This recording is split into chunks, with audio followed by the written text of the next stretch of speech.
Esther was an orphan raised by her cousin, and she became queen of an empire that ran from India to Ethiopia. And she did not tell a soul there that she was Jewish. Her name was Hadassah.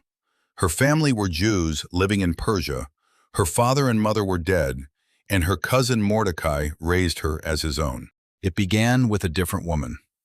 At a feast, the king sent for Queen Vashti to come out and be looked at by his guests. And Vashti said, "No." So Vashti was removed, and the throne beside his stood empty. Then young women were brought to the palace from every province, and Esther was among them. She was taken. She was not asked, and the king loved her above all of them, and set the royal crown on her head.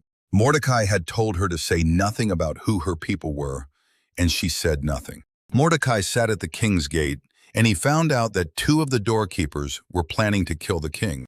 He got word to Esther, and Esther told the king and gave Mordecai the credit. The 2 men were hanged, and it was written down in the royal records. And nothing at all was done for Mordecai. Later the king promoted a man called Haman over every official he had, and everyone in the king's gate bowed to him. Mordecai would not. And it was not enough for Haman to punish one man. He offered the king 10,000 talents of silver for a law to destroy every Jew in the empire. And the king took the ring off his own hand and gave it to him. The letters went out to every province. Destroy them, kill them, wipe them out, young and old, women and children, all on one day. And the king and Haman sat down to drink.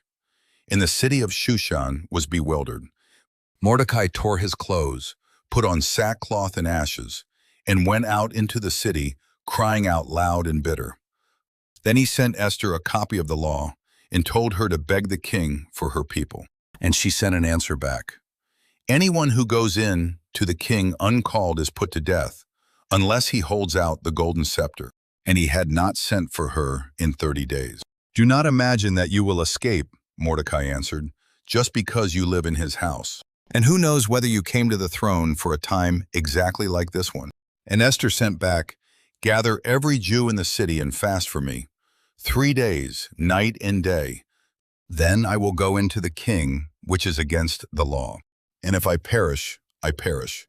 Stay tuned for part 2 of Esther's story. Thanks for watching.